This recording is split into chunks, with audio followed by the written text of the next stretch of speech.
যাইতেছে, বলেন আল্লাহু আকবার। আল্লাহর নবী মুসা আলাইহিস সালাম তুর পাহাড়ের মধ্যে যাইতেছে, এমত অবস্থায় আল্লাহ রাব্বুল আলামিনের কাছে আরজি জানাইলেন, ও আমার মালিক, ও আমার পরওয়ারদিগার, মাওলা, আমার বড় জানতে ইচ্ছে করে এই জমিনের মধ্যে কে সবচাইতে বেশি গুনাহগার। আমার আল্লাহ মুসা আলাইহিস সালামকে ডাক দিয়ে বলল, ও কালিমুল্লাহ, ও মুসা রে, যাও যাও যাও, ওই বাজারের মধ্যে গিয়ে দেখো এক কোণার মধ্যে একটা লোক দাঁড়িয়ে আছে, ওই লোকটা এই দুনিয়ার মধ্যে সবচাইতে বেশি গুনাহ করেছে। ওই লোকটাকে দেখে মুসা আলাইহিস সালাম চলে গেলেন, আল্লাহর সাথে কথাবার্তা শেষ করে আবার বিকাল বেলা চলে আসলেন। আসার পরে আমার আল্লাহকে ডাক দিয়ে বলল, আল্লাহ, সকালে তো আমি দেখেছি এই জমিনের মধ্যে কে বেশি গুনাহগার, কে বেশি গুনাহ করেছে। আল্লাহ, তুমি যদি আমাকে এখন দেখাইতা এই বিকাল বেলা জমিনের মধ্যে কার শরীরে গুনাহ নাই, কে তোমার বন্ধু হয়ে গেছে, কে পুণ্যবান ব্যক্তি হয়েছে, বলেন মারহাবা।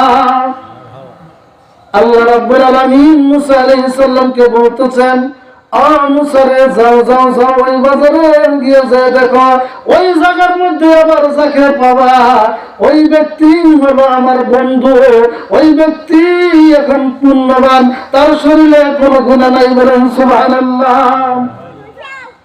মুসা আলাইহিস সালাম যখন চলে আসলেন, আইসা দেখে যে ওই জায়গায় সকালে যে ব্যক্তিরা দেখে গেছে, বিকালে ওই ব্যক্তি, বলেন মারহাবা। মুসা আলাইহিস সালাম আল্লাহ রাব্বুল আলামিনের দরবারে ডাক দিয়ে বলল, ও পরওয়ারদিগার, আমি সকালে যাকে গুনাহগার দেখলাম, বিকালে সে কিভাবে পুণ্যময় হয়, যে দুনিয়ার মধ্যে সবচাইতে বেশি গুনাহ করেছে, ওই ব্যক্তি কিভাবে কি আমল কইরা আল্লাহ তোমার বন্ধু হয়েছে, বলেন সুবহানাল্লাহ।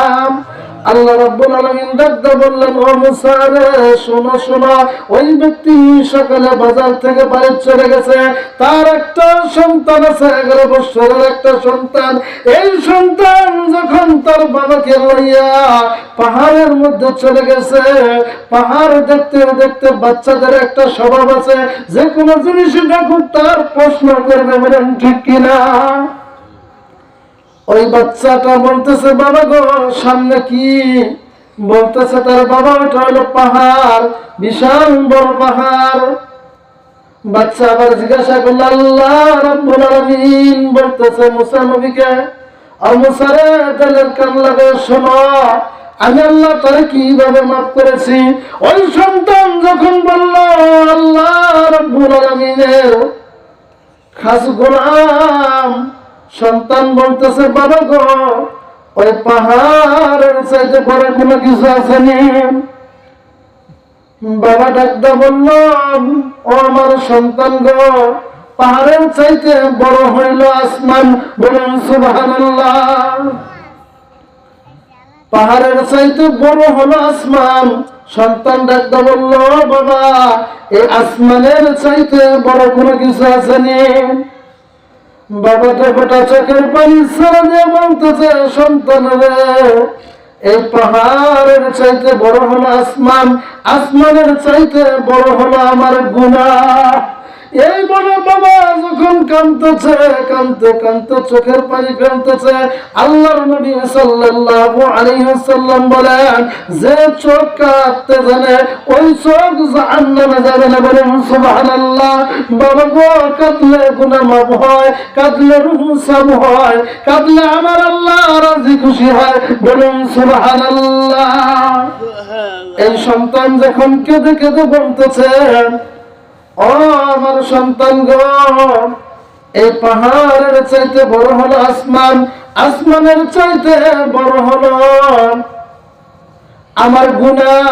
সন্তান বলল, বাবা, আপনার গুনার চাইতে কি বড় কিছু আছে? সন্তানকে বলতেছে, বাবা রে, আমার গুনার চাইতে বড় হলো আমার আল্লাহর রহমত, বরকত, আমার আল্লাহর ক্ষমা। আমার আল্লাহ আমাকে ক্ষমা করে দিতে পারে, বলুন সুবহানাল্লাহ। আল্লাহ রাব্বুল আলামিন ডাকদা বলল, মুসা রে, যখন এই বাবা এই কথা বললো, চোখের পানি ছেড়ে দিয়ে আমি আল্লাহ রহমতের দরিয়ার মধ্যে জোশ মেরে গেল রে, আমি আল্লাহ ওই ব্যক্তিকে ক্ষমা করে দিয়েছি। বলুন সুবহানাল্লাহ। শুধু ক্ষমা করেছি তাই নয়, গুনার পরিবর্তে নেক দ্বারা পরিপূর্ণ করে দিয়েছি এবং আমি আল্লাহর বন্ধু বানাই নিয়েছি। বলুন সুবহানাল্লাহ।